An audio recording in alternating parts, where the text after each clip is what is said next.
नमस्कार, rights and justice news में आपका स्वागत है। मैं हूं जितेंद्र सिंह पटियाल। आज हमारे साथ बातचीत करने के लिए हैं भारतीय जनता पार्टी के उपाध्यक्ष जिला बिलावर बनी Basoli Shri Sanjeev Sharma ji. Sanjeev Sharma ji, rights and justice news में आपका बहुत बहुत स्वागत है। धन्यवाद जितेंद्र जी। राइट एंड जस्टिस न्यूज़ के जितने भी व्यूअर्स हैं और जितने भी हमारे बिलावर बसोली बनी और हमारे जितने भी प्रदेशवासी हैं, सबको 74वें गणतंत्र दिवस की बहुत बहुत शुभकामनाएं। सर, जैसे कि अभी पिछले दिनों एक बहुत ही दर्दनाक हादसा हुआ। ये जो हमारा भटोडी टू कोग से ये रोड जाता है धन्नूप्रोल के लिए, मतलब ये कोग टू भटोडी रोड है। इस पे एक बहुत बड़ा दर्दनाक हादसा हुआ जिसमें बहुत सारे लोगों की जानें गई और उस रोड की इतनी खस्ता हालत है। जब हमने वहाँ का दौरा किया तो लोगों का कहना था कि पहाड़ी इलाके के लोगों के साथ डिस्क्रिमिनेशन हुआ है। क्या डिस्क्रिमिनेशन हुआ है कि वहाँ पे जो रोड्स हैं, रोड की सर इतनी खस्ता हालत है कि अगर कॉन्ट्रैक्टर एक बार रोड को कंप्लीट करके जाते हैं फिर वापस मुड़ के वहाँ पे कोई नज़र नहीं आता है। उसके ऊपर आपका क्या कहना है? नहीं, जो डिस्क्रिमिनेशन की बात आप कह रहे हैं जितेंद्र जी, बिल्कुल डिस्क्रिमिनेशन हुआ करता था एक समय में, जब वो लोग और हमारा पूरा पहाड़ी क्षेत्र जो था, जो बेसिक रिक्वायरमेंट थी लोगों के आने जाने की, जो सड़क तक की व्यवस्था नहीं थी वहाँ पे। लेकिन अगर आप देखेंगे 2014 के बाद जितना भी हमारा ये पहाड़ी क्षेत्र है, चाहे वो हमारा आपके ब्लॉक डोगैन का एरिया है, बदनौता है, सदरोता है, चाहे बांजल पटवाल है, चाहे इधर हमारे बग्गन ब्लॉक का ये क्षेत्र है, धाडुगनू है, ये जितना भी एरिया है, आज तक 60 वर्षों में पिछली जितनी भी सरकारें रही हैं उनका इन्होंने अनदेखी की है। लेकिन आज अगर आप देखेंगे, चाहे वो अगर आप ये उज्ज पुल से ही देखेंगे तो उज्ज पुल के पास से ही दो पुल दिए गए हैं। एक सीधा कालना को जोड़ता है जो गोडू फलाल के लिए सड़क जा रही है, दूसरा हमारा ये जो धनुप्रोल बडोडी वाला रोड है उसके लिए एक सेपरेट रोड दिया गया है, तीसरा जो सदरोता और डुगैन वो वाला क्षेत्र है मछेडी से भी वहाँ पे रोड की कनेक्टिविटी गई है, और वहीं से आगे बदनौता से लेकर लोहाई मुल्हार तक रोड जा रहे हैं। तो ये जो काम पहले 60 वर्षों में नहीं हुए, ये पिछले 8 वर्षों में हुए हैं। तो ये कहना कि आज अभी डिस्क्रिमिनेशन हो रहा है, तो ये मुझे लगता है कि ये बेईमानी होगी। लेकिन फिर भी अभी और बहुत सारे काम करने को बाकी हैं। लेकिन आज जब से केंद्र में मोदी जी की सरकार है, चारों तरफ चौमुखी विकास है, चाहे वो किसी भी क्षेत्र का क्यों ना हो, किसी के साथ पक्षपात नहीं किया जाता, ना ही क्षेत्रवाद के नाम पर, ना ही सांप्रदायिक के नाम पर। सर, ये जो रोड की अभी तक रोड की मेंटेनेंस नहीं शुरू हुई है, अभी तक भी ऐसा लगता है कि एडमिनिस्ट्रेशन सोई हुआ है। इतना बड़ा हादसा होने के बाद भी वहाँ पे कोई भी रोड मेंटेनेंस का या कोई भी काम स्टार्ट नहीं हुआ है। उसके ऊपर आपका क्या कहना है? कब तक ये रोड मेंटेनेंस का काम स्टार्ट हो सकता है? मैं सबसे पहले तो इतना ये दुखद हादसा हुआ है, जितने भी जो पीड़ित परिवार हैं उनका जो दर्द है वो आज हम व्यक्त नहीं कर सकते। मैं उन जितने भी परिवार हैं, मैं उनके घरों में खुद गया था, और जिस दिन एक्सीडेंट हुआ था आप भी, मुझे लगता है कि कुछ लोग आपके मीडिया के भी वहाँ पे थे, तो उस दिन से लेकर लगातार 3 दिन तक हम उन लोगों के साथ ही रहे और उन घरों में गया। छोटे छोटे बच्चे हैं, बहुत दुखद हादसा हुआ है। लेकिन इन हादसों से सबको सीख लेनी चाहिए। सुरक्षा के साथ किसी तरह का समझौता नहीं करना चाहिए और ना ही होना चाहिए। उस रोड की भी अगर मैं बात करूं तो कहीं ना कहीं जो क्वालिटी ऑफ वर्क रही है वो, क्योंकि वो हिली टेरेन है, और जब तक अच्छी क्वालिटी प्रोटेक्शन वॉल्स ये सारी चीज़ें नहीं होंगी तो रोड का जो है उसका एक लॉन्ग टर्म में उसका टिक पाना मुश्किल रहता है। उस स्पॉट पे भी मैं खुद भी गया था। कहीं ना कहीं उसमें बहुत सारे और भी इंडिकेटर्स हैं जिसकी वजह से वो एक्सीडेंट हुआ है। ये जांच का विषय है कि वहाँ उसकी प्रॉपर इन्वेस्टिगेशन होनी चाहिए कि कौन कौन से कारण रहे हैं कि जिनकी वजह से वो एक्सीडेंट हुआ है। लेकिन अभी आप ये कह रहे हैं कि अभी तक उसका रिपेयर का काम नहीं हुआ है, तो हमारी वहाँ की डीडीसी हैं नीरू जी, उन्होंने अभी इसको हाईएस्ट लेवल पे, इवन कि वो एलजी जो हमारे जम्मू कश्मीर के मनोज सिन्हा जी हैं उनसे वो पर्सनली मिले हैं। इस रोड का इशू उन्होंने वहाँ पे भी उठाया है, और हमने खुद जो हमारे डीसी कठुआ हैं उनसे बात की है, हमारे जो बिलावर एडीसी हैं उनसे बात हुई है, और इस रोड का जो एक्शन साहब है मेरी आज भी उनसे बात हुई है। इनफैक्ट जल्दी इसका वो दोबारा जो मेंटेनेंस का है उसका वो रिटेंडरिंग करेंगे। 1-2 दिन में आप देखेंगे वहाँ पे जो इमीडिएटली वहाँ के जो जितना भी स्लाइडिंग हुई है वो उसको क्लियर भी करवा रहे हैं। हाँ, क्योंकि 2-3 दिन से मौसम बिल्कुल ख़राब था, इसकी वजह से वो गाड़ियाँ अभी नहीं गई हैं। लेकिन फिर भी मेरा ये मानना है कि हादसा होने के बाद ही अगर हमें जागना है तो ये ऐसा नहीं होना चाहिए। हादसे से पहले ही हम अगर इस पर प्रोएक्टिवली काम किया जाए हर जगह पे तो वो हमेशा अच्छा रहता है। ये मेरा पर्सनल जो थॉट है कि हमें प्रोएक्टिवली अप्रोच रखनी चाहिए। वहाँ पे 4-4 एम्बुलेंसें गई और उसके बाद जब हॉस्पिटल में गए तो हॉस्पिटल में इतनी ज़्यादा दिक्कत थी। आप हॉस्पिटल को लेकर सुर्खियों में रहते हो, लेकिन अभी तक हॉस्पिटल की बिल्डिंग बनी हुई है, लेकिन वो हैंड ओवर नहीं हुआ है। इसके ऊपर आपका क्या कहना है? सबसे पहले उस दिन हादसे के दिन की मैं अगर आपको पूरा बताऊं कि जितना बिलावर हॉस्पिटल में उस दिन प्रॉपरली हर चीज़ अरेंज्ड थी, चाहे वो एम्बुलेंसेस को जहाँ एक्सीडेंट हुआ था उस स्पॉट पे भेजने का था, चाहे वहाँ से बिलावर से हमें कठुआ भेजने था, पेशेंट्स को रेफ़र करना था, तो we have enough number of ambulances at the hospital वहाँ पे उसी समय थी। और स्टाफ जो था पूरा जो अपने घरों में इवन कि जो अपने शिफ्ट ऑफ करके भी चले गए थे वो भी बीएमओ साहब ने सब बिलावर में वापस बुला लिए थे। और हम खुद जैसे मुझे लगता है कि जब पहला पेशेंट वहाँ पे पहुँचा उससे एटलीस्ट हाफ एन आवर हम वहाँ पे पहुँच गए थे एडवांस में, और एक वेल ऑर्गेनाइज्ड वेल प्लान तरीके से लोगों को वहाँ पे ट्रीटमेंट मिला। उसके बाद जो रेफ़र करने थे वहाँ पे उनका प्रॉपरली इलाज चल रहा है, और यहाँ पे जो लोग रहे उनके साथ हम पूरी रात वहाँ पे रहे। लेकिन हाँ, जो बिल्डिंग का आप इशू उठा रहे हैं डेफिनेटली स्पेस का इशू है, उसका हमने जो डायरेक्टर हैं उनसे भी बात हुई थी, और एक दिन डायरेक्टर साहब का जहाँ पे विज़िट भी हुआ है। कुछ एडमिनिस्ट्रेटिव इश्यूज़ हो सकते हैं, और इन फ्यूचर आप देखेंगे जल्दी वो भी उसका भी इशू रिजॉल्व हो जाएगा। सर, पहाड़ी क्षेत्र में सिग्नल की बड़ी प्रॉब्लम है।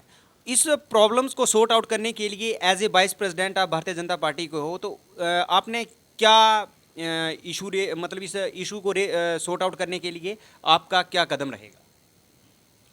डेफिनेटली जो भी कंसर्न्ड एजेंसीज हैं, जो कंसर्न्ड ऑपरेटर्स हैं वहाँ पे टेलीफोन ऑपरेटर्स, उनके साथ मुझे लगता है कि हम तो करेंगे ही as a social activist as a अपने लेवल पे, बट जो हमारे पीआरआईज़ हैं, हमारे सरपंचज़ हैं, हमारे बीडीसीज़ हैं, हमारे डीडीसीज़ हैं, और मुझे I hope they might be already उन्होंने एस्केलेट किया होगा जो इशू।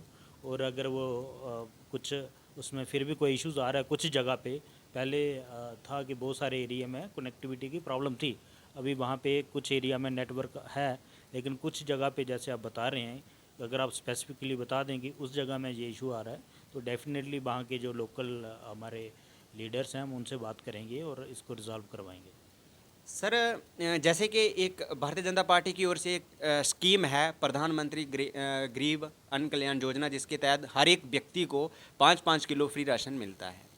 अभी हमारा RAJN टीम का दौरा हुआ था, तो हमने देखा वहाँ पे जाके, जब हमने विजिट करा तो पंचायत बांजल भटवाल में गए तो एक हमें बंदा मिला, उसको पैरालिसिस हुआ था। उसकी एक पत्नी थी, जो फैमिली में कमाने वाला बंदा था, उसकी कंडीशन इतनी बुरी थी कि वो फैमिली के लिए कुछ नहीं कमा सकता है। लेकिन गरीबों के लिए भारतीय जनता पार्टी ने एक अच्छी स्कीम चलाई है, लेकिन मुझे ऐसा लगता है कि गरीब आज भी उन स्कीमों से वंचित है, आज उनको स्कीम्स का बेनिफिट नहीं मिल रहा है। इसके ऊपर आप क्या कहोगे?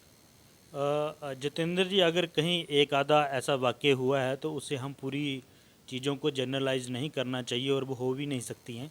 मेरा हर दिन सुबह से लेकर शाम तक कहीं किसी ना किसी गांव का प्रवास रहता है।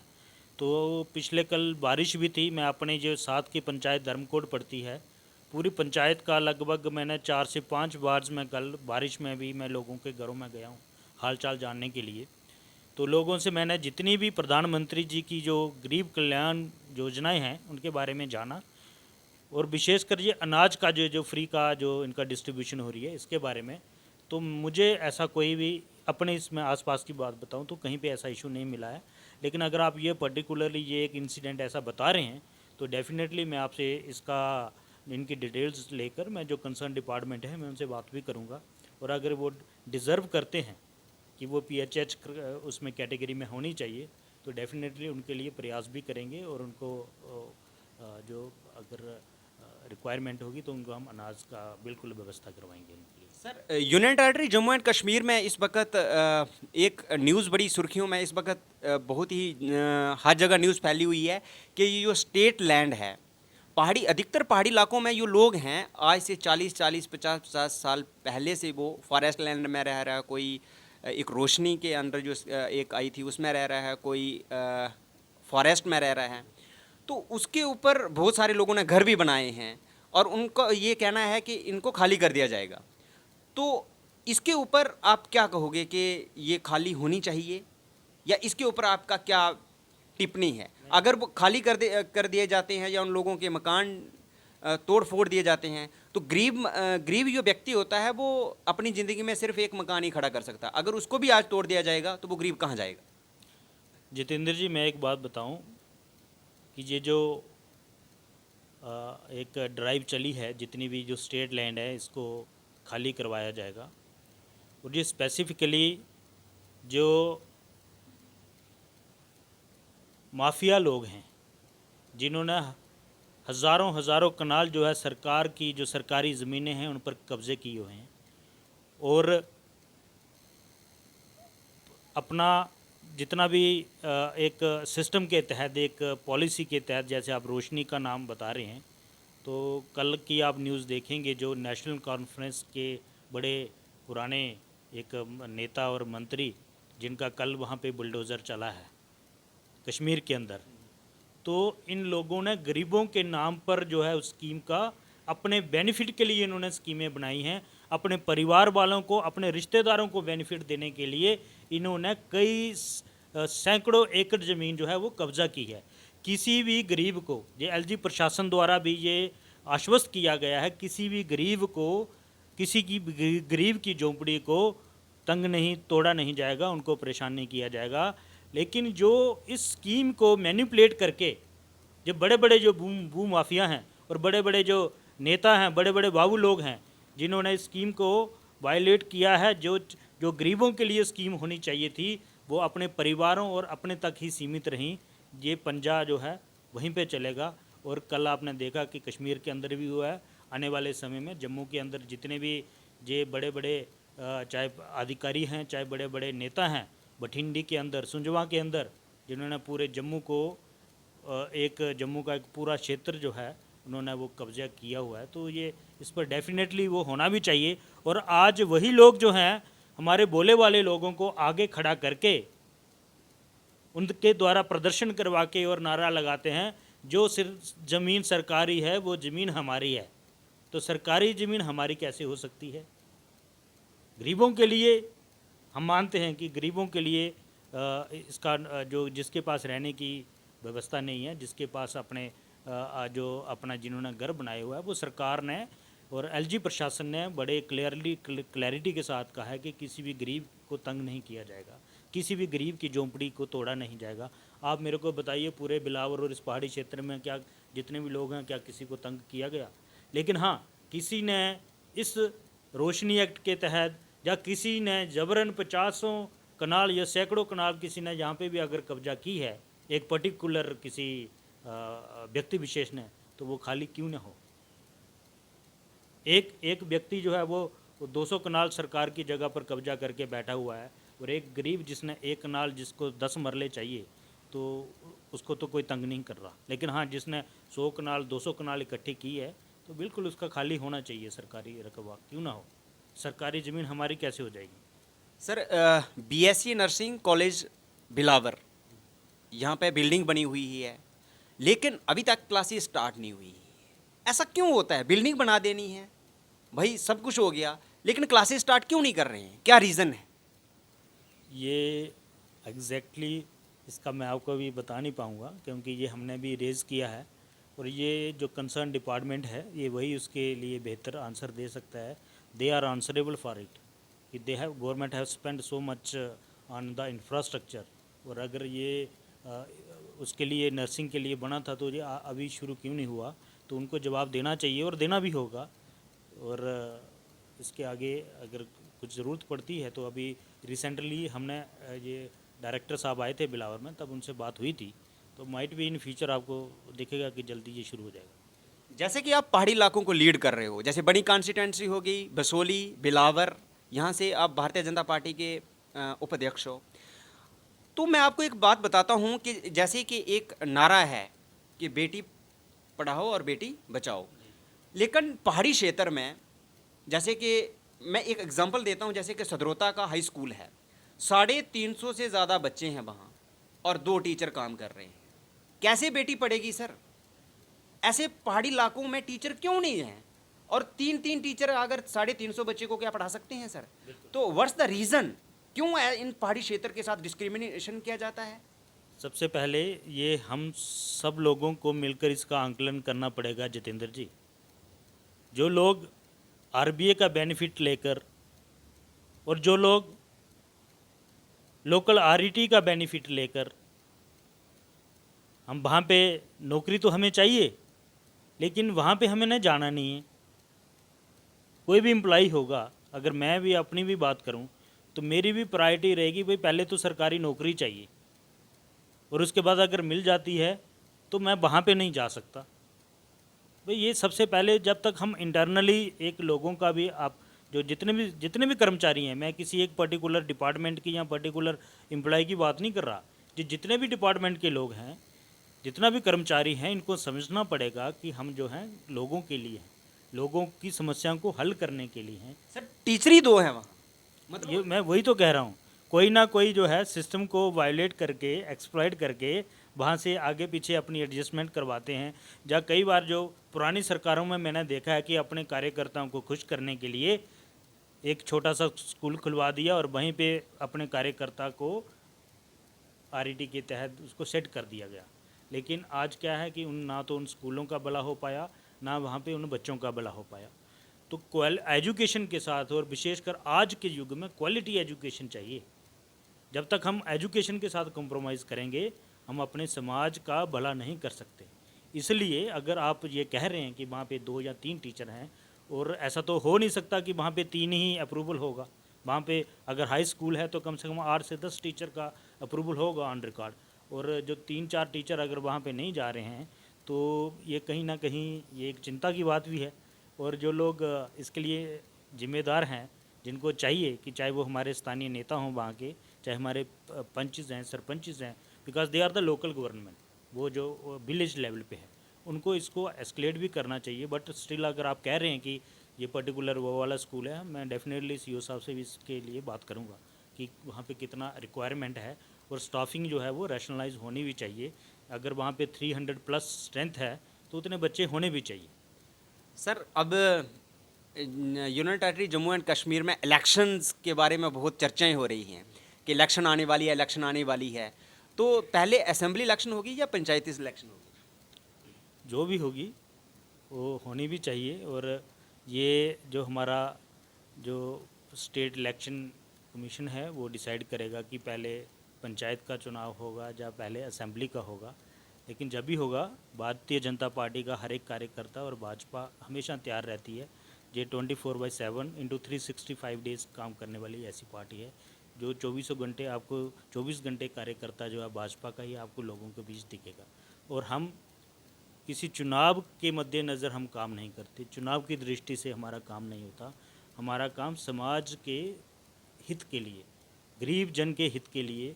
और मोदी जी की जब 2014 में सरकार आई थी तो उन्होंने अपने पहले जो संसद में उनका जो पहला संबोधन हुआ था, तो उन्होंने कहा था कि ये सरकार जो है गरीब कल्याण के लिए समर्पित है। तो आज तक पिछले 8 से 9 वर्षों में जितने भी केंद्र सरकार द्वारा और जितनी भी जिन जिन प्रदेशों में भी भाजपा की सरकारें रही हैं, विशेषकर गरीबों को केंद्रित करते हुए और देश का एक चौमुखी विकास करते हुए आज भारत जो है विश्व गुरु बन रहा है। आज हर कोई जो विदेशी जो लोग हैं, जो विदेश इंटरनेशनल कम्युनिटी है, आज भारत को जो है एक हेल्पिंग हैंड की नज़र से देखती है कि आज चाइना जैसी जो महाशक्ति जो है, आज जब कोविड में उनको वैक्सीन की ज़रूरत पड़ रही है तो वो भारत से आगे हाथ जोड़ रही है। आज जब पूरे विश्व में जब कोरोना की महामारी आई तो पूरे भारतीयों को ही मोदी जी ने सुरक्षित नहीं किया, बल्कि पूरे विश्व को कोरोना से जो मुक्त करवाने का काम है ये भारत द्वारा किया जा रहा है। और भारत के जो लोग हैं, जो भारत के जो जो, जो टैलेंट है, जो भारतीयों की जो वो टैलेंट की कभी भी भारतीयों में कमी नहीं रही, लेकिन उसको सही दिशा और सही उपयोग जो इस सरकार द्वारा किया जा रहा है, ये अपने आप में बहुत बड़ी उपलब्धि है। As a vice president Bharatiya Janata party Shri Sanjeet Sharma ji, हमें समय देने के लिए आपका बहुत बहुत धन्यवाद। धन्यवाद जितेंद्र जी। आपका मैं चाहूँगा कि आपका चैनल ऐसे ही और निष्पक्षता से आप काम करें, लोगों के इश्यूज़ भी उठाएं और उनको तय तक ले जाएं। मैं बहुत सारे मीडिया वालों को देखता हूं कि भीड़ इकट्ठी कर ली और इशू को सिर्फ हाईलाइट किया और उसके बाद दोबारा फॉलो अप नहीं लिया। ये हालांकि मेरा मानना है कि मीडिया जो है वो अपना काम उनको निष्पक्षता के साथ करना चाहिए, बिना किसी भेदभाव के और बिना किसी राजनीति के। लोगों की सेवा आप ऐसे ही करते रहें। धन्यवाद। Thank you sir. Right and justice news हमेशा खड़ी रही गरीबों के साथ, और अपने दोस्त जितेंद्र सिंह पटियाल को दीजिए इजाज़त। बहुत बहुत धन्यवाद।